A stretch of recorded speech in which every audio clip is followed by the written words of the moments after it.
Well, we're still buzzing from that result last night then, are we? Some of you hungover, perhaps. Nonetheless, all celebrations are merited. I could not blame you. Relax. We'll take it easy today. No shouting, no getting carried away. We'll just enjoy it for what it is. I'll take it easy on you. Ladies and gentlemen, it's time to revisit last night's great result in Italy as Celtic avoid defeat in Bergamo. A 0-0 draw with Atalanta. Who'd have thought it? Not many.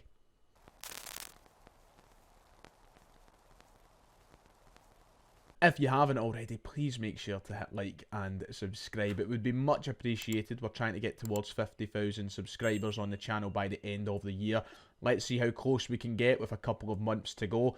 It's just down below. Hit both buttons. It's absolutely free. It's time to revisit last night. I've been looking forward to this. I've tried to calm myself down from the initial euphoria of last night, but it's difficult, isn't it? I don't think there's any other way to look at it other than euphoric and happy, because wow, I did not expect that. So last night's performance in Bergamo has everybody talking. Yes, you might think that the way that Celtic fans are going on means that we won last night in Italy, but it means a hell of a lot to Celtic supporters, that result last night. And I think it means a hell of a lot for Scottish football in general, the fact that, you know, Celtic can compete with the big boys, the side that won the Europa League last season, one of Italy's top sides, and one of the better teams in the competition, I would say. To go to their ground, to go away from home, where Celtic have famously struggled off the back of that 7-1 defeat in Dortmund, to then show such a resolute and reassuring performance, it means a whole lot. Don't let anybody take that away from you. If you went into work today and you've had people telling you you're acting like it's a win, or that it was not that great, or that Rangers would have beat them, don't listen. Enjoy it, because I certainly enjoyed it, and we should enjoy it. And this is why. Here's a reminder of how the Champions League table is looking after match day 3. Celtic down in 20th place right now, which, yes, is in amongst that top 24 where you need to be to progress to the next round of the competition, which is absolutely delightful. So far, we're above teams like Bayern Munich, Milan, Atletico Madrid. We have had a really, really good start to this competition. Yes, I know we lost 7-1 to the hands of Dortmund, but if you isolate each game into the results alone, rather than the performances, I think Celtic are better off than where I expected them to be at this point, which is madness. I've said this time and time again, and I'll repeat it now just for the sake of drilling it into you. When this group was drawn, or this group of fixtures was drawn, I expected Celtic to win 4 games and lose 4 games. 12 points was ideal. 10 points is the aim. And right now we're above where I thought we'd be. I thought we'd have 3 points from the opening 3 games. We have 4 points from the opening 3 games, which is a bonus. And that's huge, by the way, because I just touched on it, but the whole topic of conversation surrounding the Celtic need 10 points, did they need 12 points? Well, this is interesting. On screen here via Scotland's coefficient on Twitter, it puts Celtic in a great position, puts them in 4 points after 3 games, which means 2 more wins from the remaining 5 will now secure qualification for the next stage of the competition. The next 2 home games, of course, being Leipzig and Club Brugge, followed by Dinamo Zagreb and Young Boys, and they'll end the campaign with Aston Villa at the end of January. Yeah, 2 more wins from the remaining 5, and it seems very doable when you consider some of the teams that we've got to play. Of course, I respect every single opponent in the competition, but we've put ourselves in a great position right now, and it feels so good to talk about Celtic in Europe for the first time in a long time, and especially after we all kind of lost our marbles after the Dortmund game. To be where we are right now, it feels good. And it feels good for so many reasons. Overall, we wanted Celtic to qualify for the next round of the competition. Get into European football after Christmas. It used to be that phrase. We're obviously in it after Christmas now anyway. But to be in the next stage of the competition is the natural next step in the progression of Celtic Football Club. That's where we need to be. We would love to then qualify for the proper last 16 after that. But to be in the playoff round would be fantastic for us. And the first time of asking in this new format, it would be great. But it's so good for just a club's stature, for moving forward and getting experience in Europe financially. I mean, I need to give this post on the Follow forums a shout out, because they've worded it brilliantly for me. Just to really go over here what it means for Celtic. For every single win that we get, it's a lot of money, and for every single draw that we get, it's a lot of money. So if we qualify for the last 16, that'll be another £11 million in the bank of Celtic Football Club, and we'd get another £2 million for the playoffs, even if we lose. So if we finish in the top 24, that's another £2 million in the bank. 700,000 for that draw last night, and this is exactly why it's so important, because if you read this post on the Follow forums, it means that we pull even further ahead of our rivals in the Scottish Premiership, of the likes of Rangers, and now of course Aberdeen. For so many reasons it's so important, for the financial side of it, and generally the bit I care about the most, the footballing side of it. I want Celtic to be able to compete with the big boys, and the further that we get year upon year, the more attractive a move Celtic becomes, and more realistic of a run in Europe becomes. Generally, it all matters, it all means a lot, and I'm very proud, very happy about the result last night.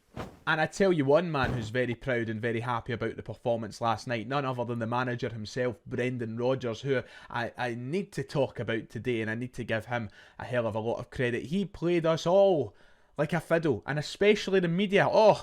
He's had the media he's had their guts for garters, Brendan Rodgers. Simple as that. He has played them along like fools at those press conferences, constantly quizzed on whether or not he would change his approach.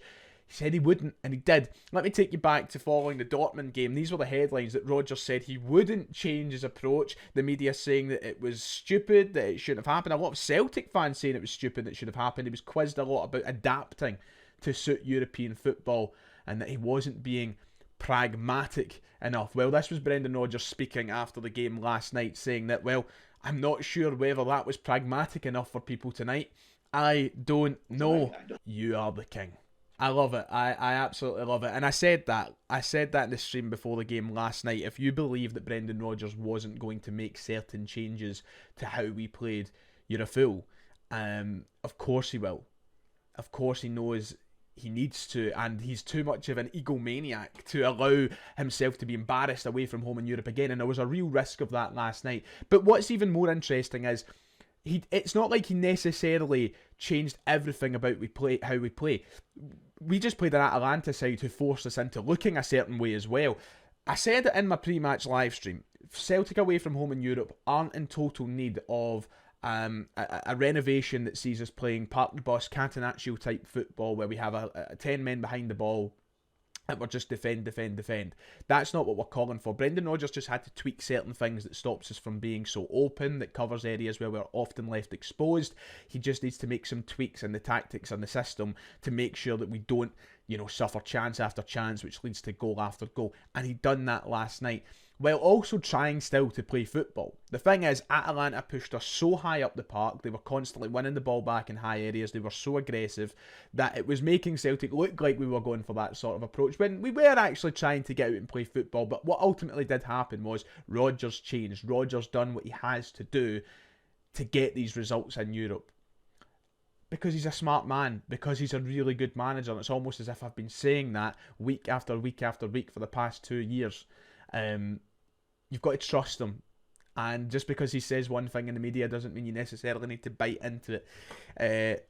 I love him to bits, and I love that he's played us all, and I love that he's played the media. Last night he called it one of his proudest moments as Celtic manager, and so it should be, because he shut a lot of people up, and it gives us a real kind of building block to go off now and use it as the tool, as the basis and the confidence builder, I would say, for future away games in Europe. He shows now, and this team has showed now, that we can do it, that we can avoid these scalpings against top sides, because people might try and tell you that Atalanta aren't a top side. They are a top side. They're a really good side.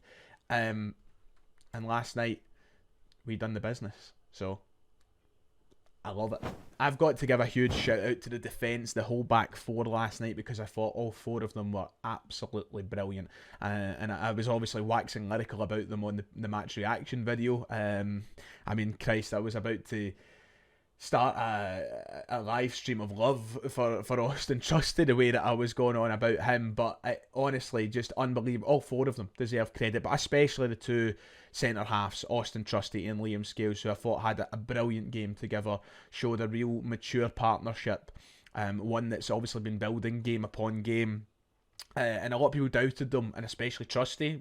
People were in my live stream saying that he'd be the fault of he would be the downfall of Celtic last night. He wasn't. I thought he was man of the match for us, to be honest. But that whole back four, Johnston, who was on a yellow card about 8-9 minutes into the game, didn't get sent off, kept his head while also performing really, really well. Alex Raleigh, thought he was fantastic. Defensively, there still is imperfections there, but on the ball looked comfortable, stepped up in a huge game. But the two centre halves, they were just brilliant for me. And Kasper Schmeichel as well, who was magnificent, an absolute wall for us last night, made a few big saves. If it wasn't for him, Atalanta might have found the breakthrough, they might have found the goals that they needed to take the lead in the game, but Schmeichel done his part as well. So those guys, those five in particular, deserve the most praise on that part last night. But every single player, to a man, deserve a hell of a lot of credit and applause for their performance last night. I'm still immensely proud of what we accomplished when our backs were to the wall, when everybody was against us and expecting us to get battered. We didn't get battered, and I love that. Which takes us into our next set of Champions League games nicely. Of course, I mentioned it earlier on. The next two come as a double header at Celtic Park. RB Leipzig come first, and that's followed by Club Brugge. Two big games for Celtic, and two games I really look forward to now. I have a lot of confidence for, I should say, and I think that we're potentially looking at maybe having 7 points after 5 games, which would be marvellous, I think. So we'll see how it goes. But what last night meant was it can reinstate a lot of faith in the Celtic supporters, and that's huge in itself. Anyway, that does it for today's video. Just a kind of brief recap on the game last night and talking about the bigger picture of it all, the financial side of it, the league table, Brendan Rodgers, a lot of things to cover and break down that I feel I can't do in a short 10-15 minute video. We'll be live for members tonight, and we'll have the podcast and such out soon as well, hopefully. So yeah, thank you for tuning in. It's been an absolute pleasure. Like and subscribe, and I'll see you all next time.